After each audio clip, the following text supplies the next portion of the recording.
really excited about doing this for you guys, and actually to go over it again for myself. I'm going to start, before we actually get into this, with a little story about me. I got into Toastmasters about 5 years ago, and the very first year I was in, the very first contest, I won my club contest, I won the area contest, I won the division contest, and went to district. And I thought I really had it sewed up. And I went to district, and we performed, and I'll be honest with you, when everybody was finished, I thought hands down I had won this contest. But the judges saw it differently. And instead of coming in first, I came in second. And I'll have to be honest with you, I walked away from that a little disheartened, and I felt kind of like I was robbed. For the simple fact that more people laughed when I gave my speech, more people, I thought, applauded. I thought I got great response. What I didn't understand was the criteria that the judges were using to judge that speech. It took a little while before I got a hold of the information and did it. I hear all the time in meetings, how did they come up with that? Where did that come from? How in the world did this person win and that person didn't? So it is imperative, not only for people who are judging, to understand how a speech is judged in Toastmasters, but also for the people speaking to understand what they're going to be judged on. That can improve your speech if you know ahead of time what it is the judges are looking for. One of the things I think is really important in Toastmasters is that we keep our integrity. Toastmasters is an organization of integrity, and I want people in every level of Toastmasters, no matter what kind of contest they go to feel like when they walked away, this was judged with integrity. It wasn't a popularity contest. It wasn't any of those things. So having said that, I'm going to start this PowerPoint slides, and I'm going to speak in a little bit in each one. And as Joel said, if you guys have any questions, if you would just hold them to the end, type them in, and Joel can see them, and we'll answer them at the beginning. So here we go. Speech contest judging. What is it all about? First off, here comes the judge. The judge's entire job in a speech contest is to pick the winner and the second and third place contestants. That is his job. The contest benefits everybody. Contests are not just for the competitors, which a lot of people think they are, but they're also for other Toastmasters sitting in the room. I'm inspired whenever I go to a contest and I hear people speak, and I see people that I've known for a while and they've improved in their speaking abilities, and I see strangers that I've never seen before and they blow me away. So it's for the competitors to improve their speaking. It's for the other Toastmasters in the room to begin to understand the power of Toastmasters and, again, the integrity of Toastmasters. And thirdly, it's for the general public. A lot of people don't realize that we have a lot of people who are joining us at these contests, joining us at these events, who are not yet Toastmasters. And it is incumbent upon us in those contests, in those events, to impress them with what a great organization Toastmasters is. So that's who it's for. Now, the judge, I've always thought it to be an honor to be a judge, a great opportunity to be a judge, but the judge has very distinct, very solid obligations as a judge. First off, you have obligations to the contestant, to be fair, to be honest, and again, to have a hold integrity. To the rest of the Toastmasters in the room, and also to the audience. It's very odd when you see people who are judging and they pay no attention to the audience around them.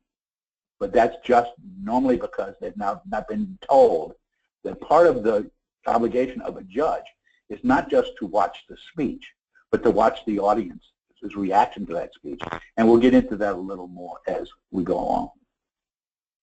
And I think, incredibly, you have a great obligation to yourself to know at the end of the day that you did the best job you could and that you were trained well to do the job you've been asked to do. Have that good feeling about yourself when you, at the end of the contest, to be able to lay your head on the pillow and know, I did this. I was educated to do this. I was trained to do this. I did it to the best of my ability, and I stayed true to myself and to Toastmasters. Those are the obligations. What are the duties of a judge? First off, this is a confusion that happens a lot because we do so many evaluations in our clubs that people come and think as a judge that they're supposed to be evaluating and giving feedback. The only place as a judge that you give feedback is on your ballot. It is imperative that you do not speak about what made you make your decisions, who you decided for, any of those things to anybody, especially not to the speakers or to the other judges or anybody else in the room. And if you don't agree with what the total outcome of it is, you need to keep that to yourself. So you're not there to evaluate and give feedback. You have one thing to do there, and that's to pick the winner. And that needs to be kept confidential. You need to keep everything you do confidential. It's between you and your ballot. You shouldn't even be speaking to the other judges about it. You shouldn't be speaking to the head judge about it. You shouldn't be speaking to contestants or other people in the room. There is a code of ethics that we need to abide by as judges. This first one is probably the most difficult to make sure that we avoid bias. You do not time speeches. It doesn't matter to a judge whether the speaker goes under time, over time, or hits it right on the butt. Your job is to judge the speech itself. The timers will take care of the time. You need to support the rules and standards, which we're going to go over today. Again, don't worry about the time. That's somebody else's job. Qualities of a judge. You need to be trustworthy. You need to be knowledgeable. You need to know what it is you're supposed to be looking for, which is hopefully what we're going to cover tonight. Absolutely, you have to be a good listener. And this goes beyond listening to the topic of the speech, but to how the speech is presented. You need to be analytical. You can't get so caught up in the message of the speech that you're not paying attention to voice inflection, to grammar, to body motion, to body language, all those things. You need to be analytical. You need to be accurate. And again, most importantly, I think, is you need to be fair. And we will go into more detail as we go through this. Now, what are the challenges? The first one, of course, is objectivity. Is being able to be there as a judge and be totally objective. The problem is in life, we judge almost everything in life subjectively. How does it affect me? So what does this mean? This means that I need to be paying real attention. I can't have a bias. This is something that happens all the time. People will ask you, is it better to be first or to be last? Unfortunately, I would like to be able to say to people, it doesn't matter. Unfortunately, in a lot of cases, the first speaker tends to get forgotten. That should not be. If I am staying objective, I should be doing each speech, no matter where they were. I should be paying the same amount of attention. I should be listening. I should be watching every speech the same way. People ask me all the time, what's this next one mean? Give someone else a chance. This is a bias we have when somebody has won every contest you've seen them in. And so they're almost like the favorite. And everybody knows that for the most part, we all pull for the underdog. So if somebody else, for instance, if Joel was competing this year, there were people who were going, he's already had his shot. Let's give it to somebody else. That's not your decision. You need to, again, treat each speech as an individual speech. The same thing goes with help the underdog. Again, you know, I've seen this person speak before and they never win. They always come in second. And so this time I'm going to give them a little boost. Can I do that? Halo or reverse halo. Halo is, man, this guy is Mr. Toastmasters. He's at 7 meetings. He belongs to 8 clubs. He volunteers for everything. He does everything for everybody. And so my objectivity goes a little bit out the window, and I get subjective. And because he's such a nice guy, I want to see him win. Or the reverse halo. I don't like this guy. He gets on my last nerve, and I don't care how good he is. He's not getting my vote. There's no room for that if we're being objective. Again, second time around.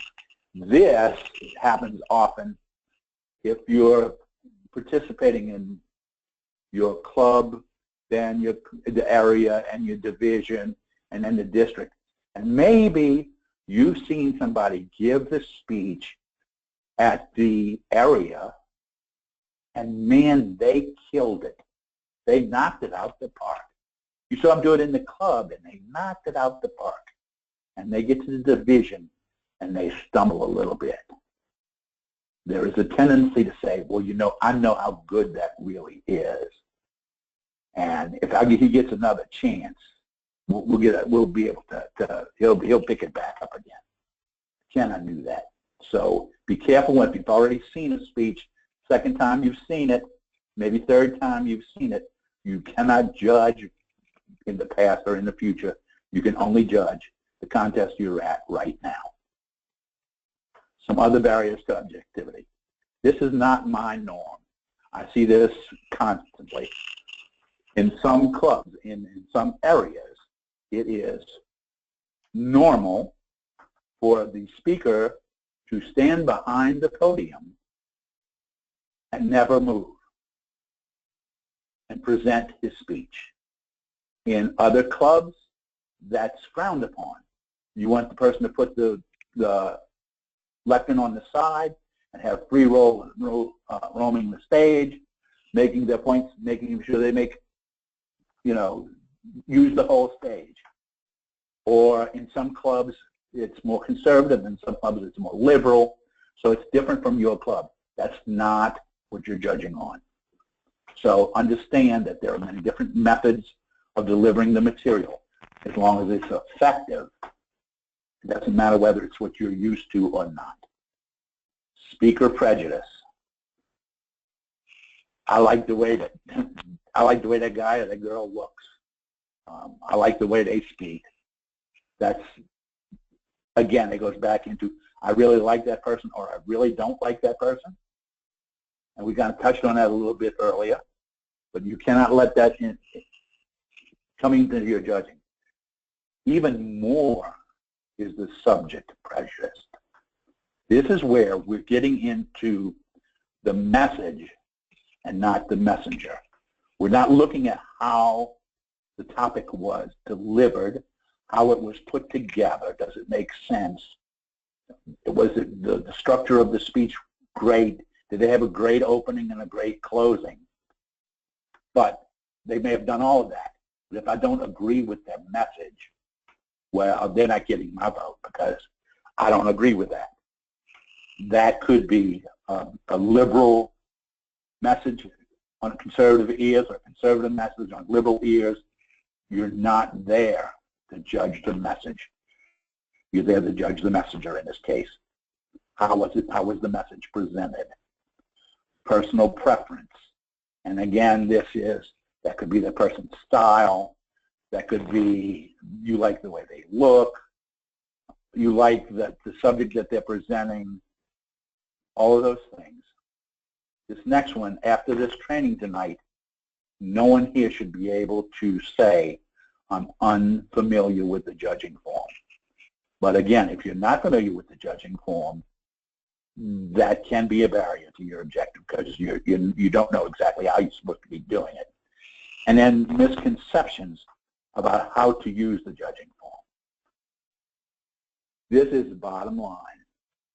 If you cannot be objective, and their Toastmasters puts things in place to try to prevent this, but if you can't be objective, don't judge. Excuse yourself. Say, I'm very sorry, but I can't do this. That person is in my club. I've known that person for 20 years. They're one of my favorite people in the whole world. I don't like that person. I have very strong feelings about particular subjects, and so I can't be objective about that. Be honest. Remember, you have commitments to yourself, to the speakers, to Toastmasters itself, and to any guests. So if you can't be objective, please don't be afraid to say, I'm sorry, I can't judge this contest. That will be appreciated. Now, we're going to look at the ballot, and Joel touched on this a little earlier. If you'll notice, there are two parts to this ballot, and the top part has the word guide. That is what that is. That is simply there to help you make good analytical decisions on each speech. There are several ways to use that guide, and I'm going to go over those in detail in a minute. But I want you to understand that you never turn your guide in. The bottom part is the ballot. That is where you're going to list first place, second place, and third place. There's a place there for you to sign it. If your ballot is not signed, it is not eligible to be counted. You will separate the bottom from the top. You will turn the ballot in to the ballot counters, to the people collecting the ballots. You will take the guide and put it in, fold it up and put it in your pocket or your purse, and please discard of it away from the contest site. You do not want the guides being available for people to pick out of the trash at the contest. That will jeopardize the integrity of everything we're doing. So please understand the two sections of the ballot. The top part is simply a guide to help you make good analytical decisions, and the bottom is the ballot. Don't confuse those two. Now, there are different techniques for using this ballot, and we're going to go over those. One technique, and a lot of people do this, and there's nothing wrong with this. They have a pad, a paper, aside from their ballot, and they take notes on each speech, and then at the end of the speech, they use their notes to fill in their ballot, or to fill in their guide and then their ballot. The next one is absolute scoring. This is not my favorite, but there's absolutely nothing wrong with it. Absolute scoring means as each speaker comes up, I fill in the boxes, I give them a rating, and that rating does not change. That rating is concrete. Once I rate somebody in the boxes on the top side, doesn't matter what happens after that. That rating doesn't change. That's called absolute scoring. Relative scoring. This is when I am making my scores relating to other people, which means I may give somebody a particular score, and then I watch three other people after them and go, you know, I didn't give them the right score. Either I gave them too high a score or too low a score based on the other things, on the other speakers. There's what we call the plus and minus. Now this comes into play if I wind up and I have two people on my ballot and on my guide, and on that guide they both score the same thing. I go back over that. I look at where they are, and I say, okay, they both had a 7 here, but you know, this guy was just a little bit better than that lady, so maybe I give him a plus. Or maybe he wasn't quite as good as she was at this, So I give them a minus. So it's just like when you're at school, you get an A plus or an A minus. So this is actually for breaking ties in your own mind. Right to left. Now I'm going to explain this to you as best I can. What some people do on the guide is, I'm sorry, I was just told I was speaking too loud. We're in the library. Some people, if you ever watch gymnastics, it used to be that it started at a perfect score, and then they took points off. Okay, if you were doing that on your ballot, that would be going left to right. The other technique is to start everybody at a score of 0. And if you're looking at a ballot, let me do this for a second, just so you guys have a better idea. If you'll see here, each from fair goes to 0 to 4, and excellent goes to 20 in the top speech development. So if I was doing right to left, I would start with, was that person fair? Did they get a 0 to 4? And then I'd start at 0 and move to the left. That's starting everybody at 0, and then when they do an excellent job, I add points. The other way, doing it left to right, is everybody starts with a perfect score, and I deduct. I hope that makes sense to everybody. If it doesn't, send a question. You'll notice in the guide there are 3 scoring sections. Content counts for 50%. Delivery counts for 30%, and language for 20%. So as you can tell, that the majority of the percentage comes in content. So if my content is perfect, but my delivery is not that good, and I have some language problems in it, even though I had the best content, I may not have the highest score overall. But please keep in mind when you're scoring these that Toastmasters is obviously telling us that the most important part of it is content. Understand, content does not mean what the message is saying. Content means, how was the message? Was it a good opening? Was there good content in the body of the speech? Did it make sense? Was it progressive? Those are the things we're talking about. Delivery, then, is were they confident in their delivery? Were they bold? Did they make good eye contact? Those things. And then language is the last, and language is 20%.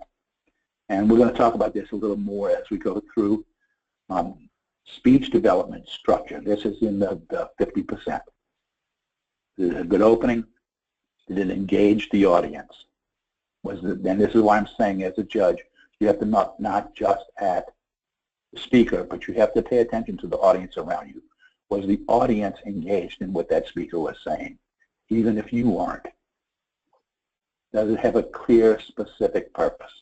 A thesis, a premise, and a main point. There are a lot of people who deliver very entertaining speeches that have no thesis, no premise, and no main point.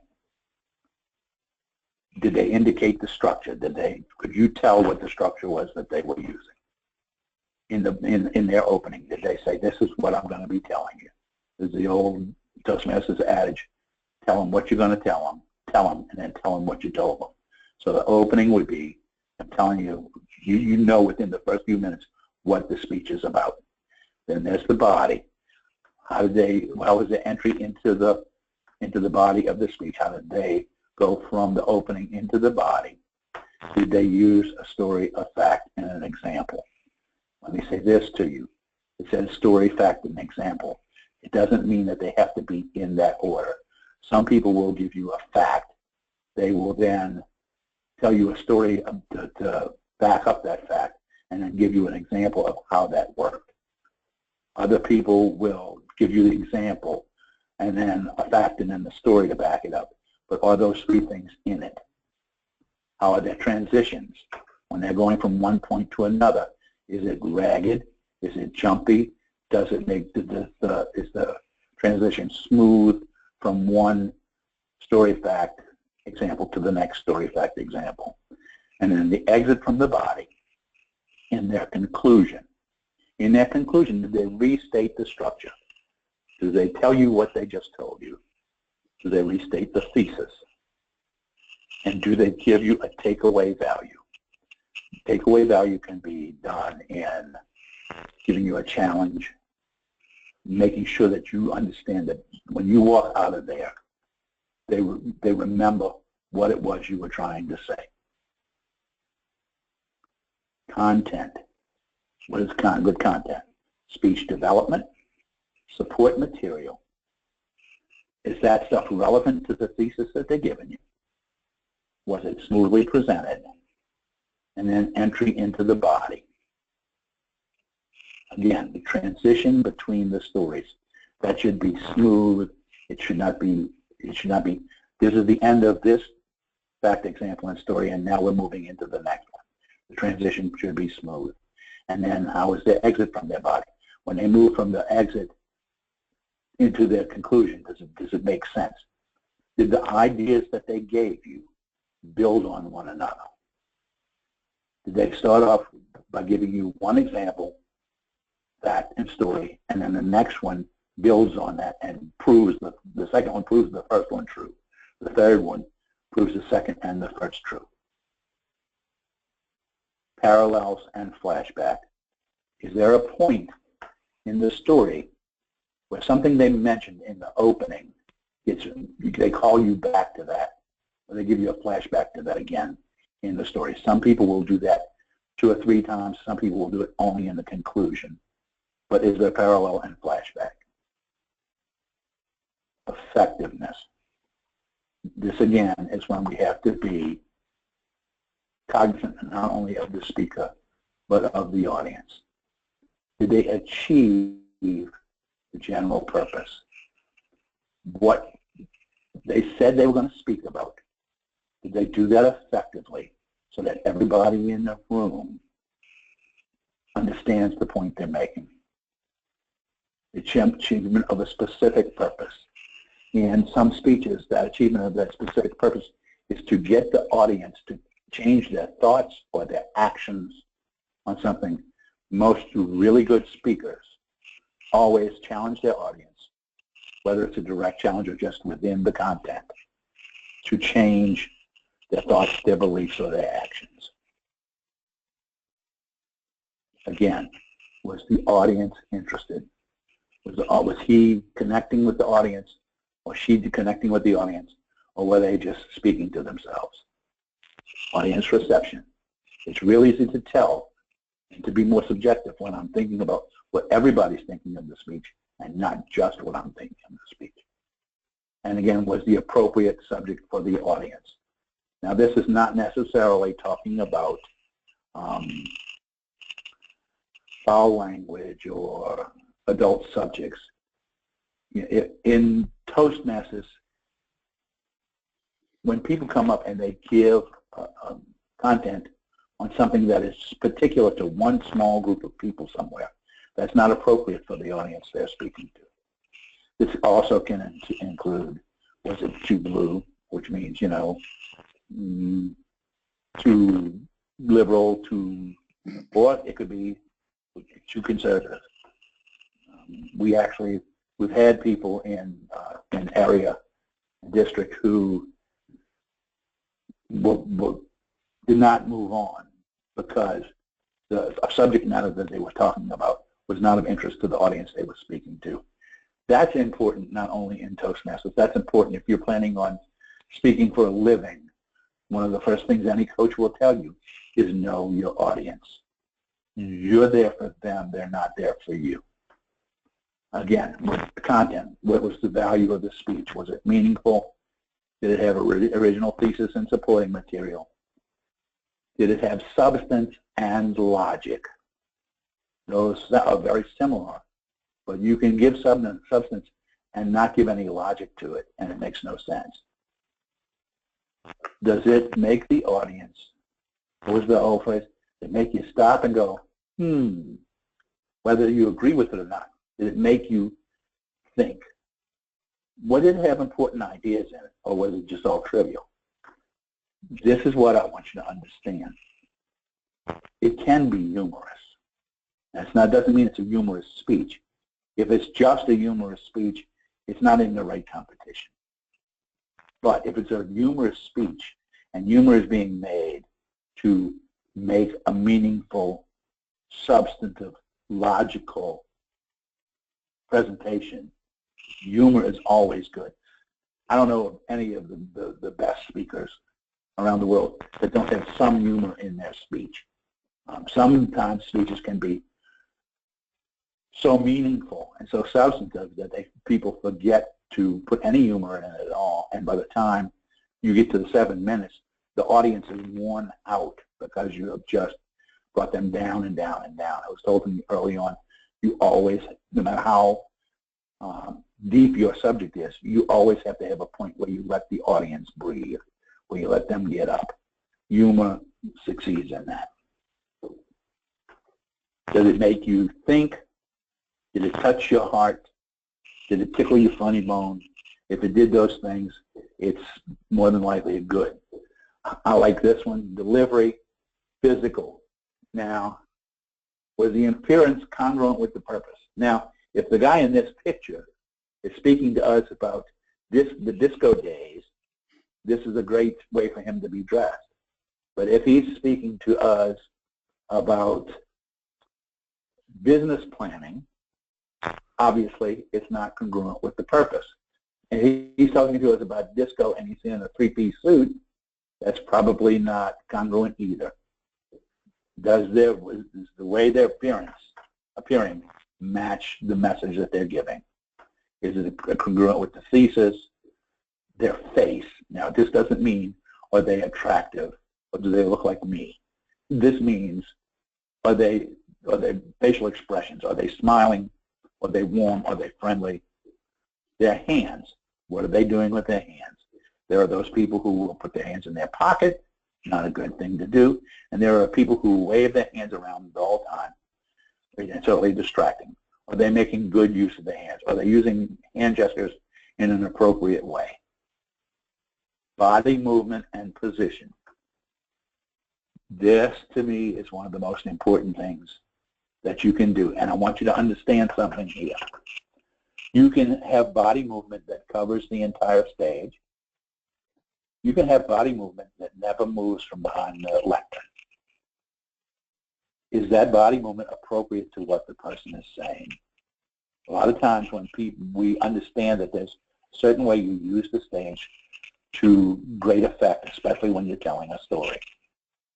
There are other times when it's a more serious subject that the best bet may be to stand the whole time behind the lectern or stand in the middle of the stage and not walk around the stage, but still turn your body left and right, making eye contact with people.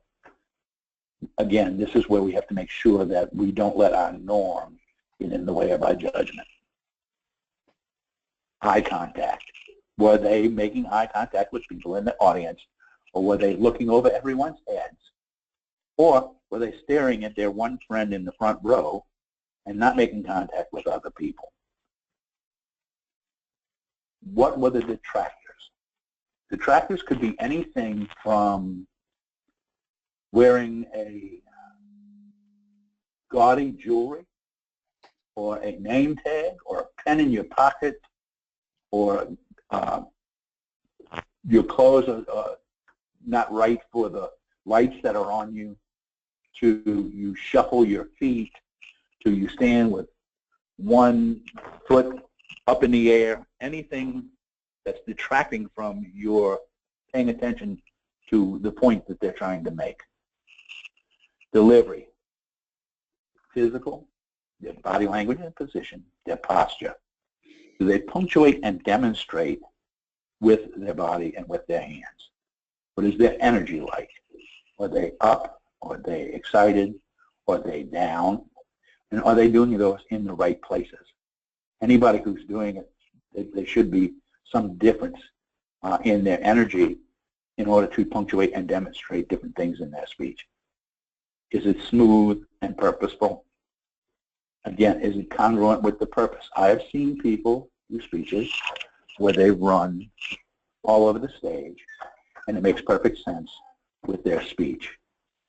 I've seen people who move all over the stage, and it makes no sense with their speech. So were their body movements were their hand gestures, were their voice inflections congruent with the purpose? Is it in character or mood? And to me, one of the most important things is, was it believable? I had a friend once who did a speech, and I asked him a question at the end of it. It was a humor speech, and at the end of the humor speech, I asked him, I said, was that story real or did you make it up? That's not a good question for somebody to ask you, because whether it's real or you made it up, it should appear real. Is it believable? If it's not believable, you've lost everybody. No one wants to hear secondhand testimony. Voice. Was their voice strong enough? What was their enunciation like? Could they be heard overall clearly? What was the flexibility of their voice? Did they have vocal variety? And again, was their voice believable and congruent with what they said? Did they emphasize points with the inflection? And then the variety, speed, volume, pitch. There should be a variety of all of those things throughout a speech. If I start at level 10 and I end at level 10, everybody's going to be worn out. If I start at level 2 and I end at level 2 and everything in between is level 2, my audience is going to be asleep. What was the texture of their voice? And this is, again, was it congruent? Or did their voice match what they were saying? Their manner, were they direct? Were they shuffling their feet and looking at the floor? Or did they show assurance? Did their enthusiasm match their message? Again, were they interested in the audience? We're asking, one of the things we're asking you to do is look at the audience and see how the audience is responding to the speaker. Another thing we need to do is see how is the speaker responding to the audience. If his first concern is himself and not the audience, he's missing the boat. And were they confident in audience reactions, or were they surprised by audience reactions and showed that surprise? You will see this when people are making speeches and they say something and they never got a laugh there before, and all of a sudden they get a laugh. The people who are confident, even though they weren't prepared for that, no one in the audience knows but them. Language. This is extremely important. How creative were they with their word choices? This descriptive word pictures. I was taught a long time ago in storytelling, in writing, to create vivid mental images. Is the person telling you a story and you feel like you're almost there with them? That would be a great place to give people extra points. Is it in good taste? Is their language in good taste, or are they dropping bombs they shouldn't be dropping? Is it suited in purpose to their thesis? Is it suited to the audience? Do you have a clear understanding of their thoughts from their language? Here we get to correctness, and this is sometimes one of the most misunderstood things in speech making.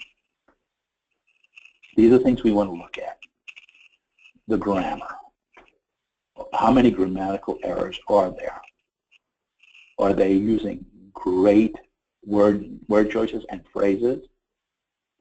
Are they speaking in short enough sentences that people understand what they're saying? But we need to be on the lookout for what is called purposeful errors. Sometimes grammar is bad grammar, or a dialect or an accent is used on purpose to convey an emotion or a setting. You should never detract from a person when they're using their dialect or their accent for purposeful reasons. Pronunciation. Again, pronunciation should be sharp and understandable. Again, that doesn't mean that we take away points for accents or dialects in certain situations. And then choice of the word's correctness, and what that simply means is, are they misusing a word? or they're misusing the phrase. One that drives me crazy is when I hear people today say, I'm going to be out of pocket, to mean that they're not going to be available, because that's not what that phrase actually means. Out of pocket actually means I'm not on the company expense account. I'm actually spending money out of my own pocket. That's what the original phrase meant. So those kind of things. So they're using phrases that they don't really know what they mean. Protest. We're almost at the end here. There are only certain people in a contest who can lodge a protest, and that is either a judge or a contestant. If the audience does not get to turn in protests, only a judge or contestant. And there are only certain things that you can protest about.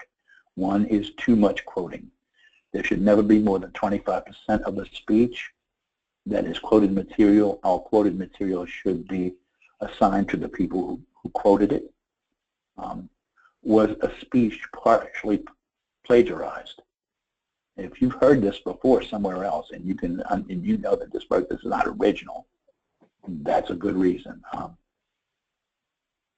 Was it wholly plagiarized? Are they just simply doing somebody else's speech?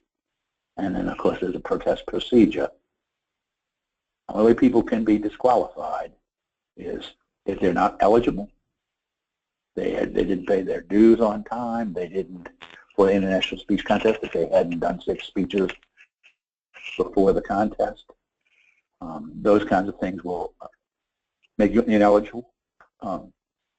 Under time or over time. There, for those of you who don't know, not that this should matter to a judge, but it would matter to the timer, and of course it would matter to the speaker. There is a 30-second grace period. If you're doing a 5 to 7-minute speech, if you come in after 4 minutes and 30 seconds, and you end before 7 minutes and 30 seconds, you will not be disqualified. But that doesn't mean that you try to do a 7.5-minute speech or a 4.5-minute speech. Originality. Was this an original speech, or is this something you've heard? Even, I don't want to confuse this with plagiarism. Is this original thought, or is this something you've heard 46 other speakers already speak on this same subject with a lot of the same quotes and references? And of course, if those things happen, you underwater, you sleeping with the fishes. And that is it. So the summary, do your best, maximize your objectivity, support the rules, uphold your ethics, practice, practice, practice. We often think that we only need to practice our speeches, but we need to practice as judges. How can you do that? You can go online and download a judging form, and you can practice judging people's speeches in your club, or when you're in a contest and you're not really one of the judges. You can do that on your own. We need to practice as judges just as we do as speakers. And of course, pick the winner. And that is our presentation for tonight. Can you get me back onto where I need to go to see questions? Okay. Joel, are you there? Yep, I'm here. Thank you very much. You know, the one thing that I wanted to mention is, you know, the last thing you said about, you know, practicing. The very first time that I was asked to judge, I was like, man, this is like really, really overwhelming. I was just totally overwhelmed with it. And I was like, I am never doing this again. But at the same time, you know, I've always been a person to where, you know, I wanted to challenge myself. So I did exactly what you just said. I got the judge's scorecard, the guide, and I started judging YouTube videos. You can pull up Toastmasters. You get a gazillion, you know, different speakers. And I didn't care whether they were a world champion or somebody doing the icebreaker, because what I wanted to do was I wanted to get really comfortable on that scorecard to know exactly what am I going to be looking for in this speaker, what am I going to be looking for in that, because I wanted it to be consistent. And that consistency came from really becoming familiar with that scorecard when it comes to, looking at somebody else speak. And also keep in mind that the scorecard is different, whether you're table topics, humorous, evaluations, or international speech contests. The judges score, it's not all the same. You have different things. So I wanted to become familiar and be able to maneuver around all of the scorecards in a way that I was able to do that and get myself at more comfortable with just judging in general was to practice. So Right. does anybody have any questions or anything that anybody wants to chime in? Let me take it. Oops. Okay, hold on a second. Hold on.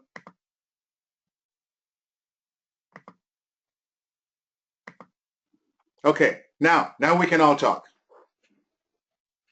Anybody want to chime in?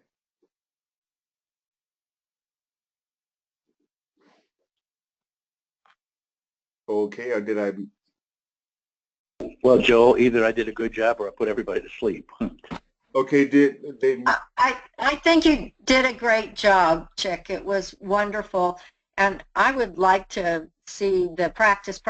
And it would be fun, an additional piece to that, to go through a speech and actually break it down and look at it and look at the pieces too.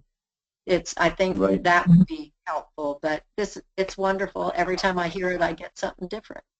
And whoever Right. is out there, Chick and Katie, it will be on our Speaking About contests on Friday night, 6:30. Awesome. Correct. And is there a link to that or any type of information where?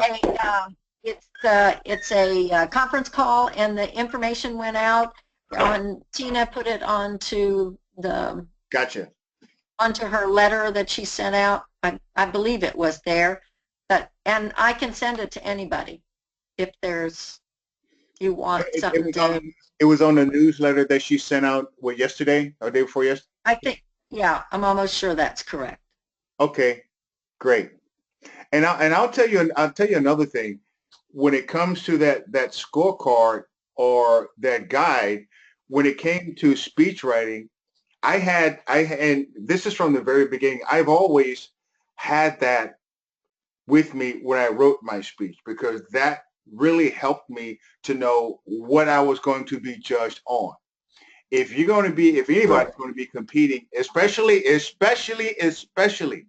in the international speech contest, I'm not going to say you have to have it memorized, but you have to have it memorized. You really, really have to know, because the level of competition is going to start to rise. And the one thing that you're going to find out is that the higher you go, the better that they know that scorecard.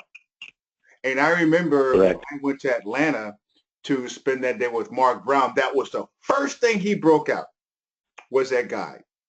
And we went through my speech word for word, line by line, according to that scorecard. That's how important that guide is. So whether you're going to be a judge or whether you're going to be a speaker, it is very important that you really learn that judge's scorecard. Does anybody else have anything they want to chime in on?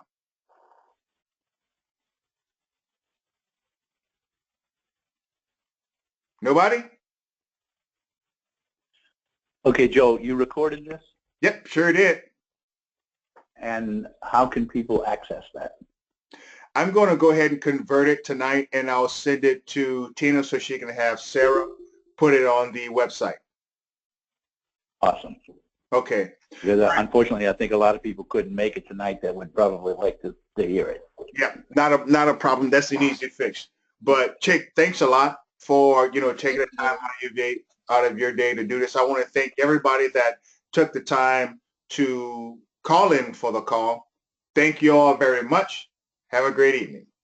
Thank you, Joel and Chick. Okay. Bye-bye now. Bye. Bye-bye.